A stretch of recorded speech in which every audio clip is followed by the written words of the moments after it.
Assalamualaikum warahmatullahi wabarakatuh. Perkenalkan, nama saya Adlin Ikromi Kertanegara dari Program Studi Ilmu Pemerintahan semester 2 dengan NIM 05240481. Yang terhormat Bapak Tutor Ridho Putra MAG, kali ini saya ingin menjelaskan 3 dari macam term tersebut dan beserta contohnya. Dan juga saya akan menjelaskan dan memberikan contoh bentuk sesat pola pikir atau logical fallacy dan bagaimana agar terhindar dari kesalahan logika.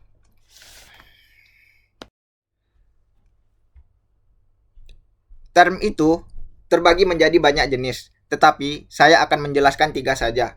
Yang pertama adalah term umum atau universal term. Penjelasannya adalah term umum adalah term yang menunjukkan seluruh anggota dari suatu kelas atau kategori. Term ini mencakup banyak individu sekaligus. Contohnya adalah manusia. Semua orang tergolong manusia. Dan dalam kalimat, semua manusia akan mati. Maka kata manusia adalah term umum karena mewakili seluruh manusia. Yang kedua adalah term khusus atau particular term. Penjelasannya adalah term khusus hanya merujuk pada sebagian anggota dari suatu kelas. Contohnya, beberapa siswa menunjukkan sebagian, bukan seluruh siswa. Dalam kalimat, beberapa siswa tidak mengerjakan tugas. Kata beberapa siswa adalah bagian dari term khusus. Yang ketiga adalah term tunggal atau individual term. Penjelasannya adalah term tunggal merujuk pada suatu individu atau entitas tertentu secara spesifik. Contohnya adalah Socrates, Indonesia, dan Gunung Merapi. Dalam kalimat, Socrates adalah seorang filsuf. Kata Socrates adalah term tunggal. Ya, mungkin seperti itu saja yang dapat saya jelaskan mengenai 3 macam term beserta contohnya. Selanjutnya adalah sesat pola pikir. Sesat pola pikir adalah kekeliruan dalam penalaran, berupa pembuatan kesimpulan, langkah yang tidak sah, atau siaran kaidah logika, maupun berupa perbincangan melayang karena tidak sengaja memasukkan hal-hal yang membuat kesimpulan tidak sah. Sesat pola pikir ini terbagi menjadi 3 kelompok besar. Di modul UT ISIP 421102 buku logika. Yang pertama adalah formal fallacy. Yang kedua adalah verbal fallacy, dan ketiga adalah fallacy material atau sesat pikir material.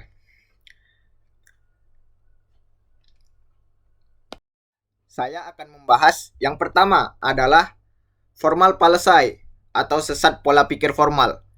Sesat pola pikir formal adalah kekeliruan penalaran berdasarkan bentuk atau sering disebut dengan sesat menurut logika, yaitu mengiyakan suatu pilihan dalam suatu susunan tanpa memikir atau merangkum logika tersebut. Yang kedua adalah sesat pola pikir verbal atau verbal fallacy.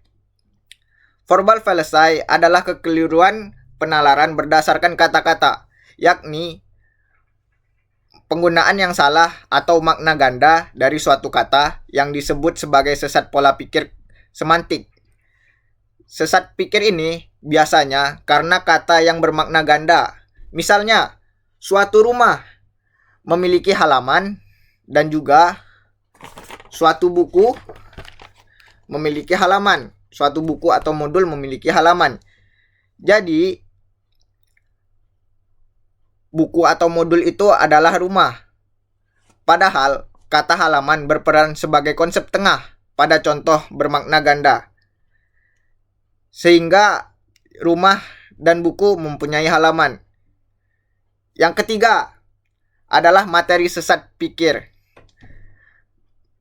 Sesat pikir ini adalah kekeliruan berdasarkan isi, yaitu membahas kenyataan yang disengaja maupun tidak disengaja. Disesatkan atau kata lainnya menyimpulkan secara tergesa-gesa. Contohnya, ketika kita melihat atau mengamati suatu keranjang berisi buah, contohnya apel. Di atas dari keranjang itu buahnya besar-besar, dan kita menyimpulkan bahwa setiap apel dalam keranjang itu semuanya besar. Padahal belum tentu semuanya besar. Dan yang ketiga, dan salah satu contohnya adalah kita melihat banyak anggota DPR, banyak anggota legislatif yang melakukan korupsi. Kemudian kita menyimpulkan bahwa anggota legislatif tersebut adalah koruptor dan kita berpikiran semua anggota legislatif adalah koruptor. Dan berikut saya akan menjelaskan beberapa cara efektif untuk terhindar dari kesalahan logika atau logical fallacy. Yang pertama adalah kita mempelajari jenis-jenis dari fallacy. Yang kedua, kita jangan biarkan bias pribadi terhadap seseorang mempengaruhi penilaian logis kita. Yang ketiga adalah kita harus menggunakan bukti dan penalaran yang sahih. Pastikan argumen Anda berdasarkan fakta dan logika yang valid, bukan berdasarkan asumsi ataupun emosi. Dan kita harus bertanya kepada diri kita sendiri, apakah itu benar dan berdasarkan bukti.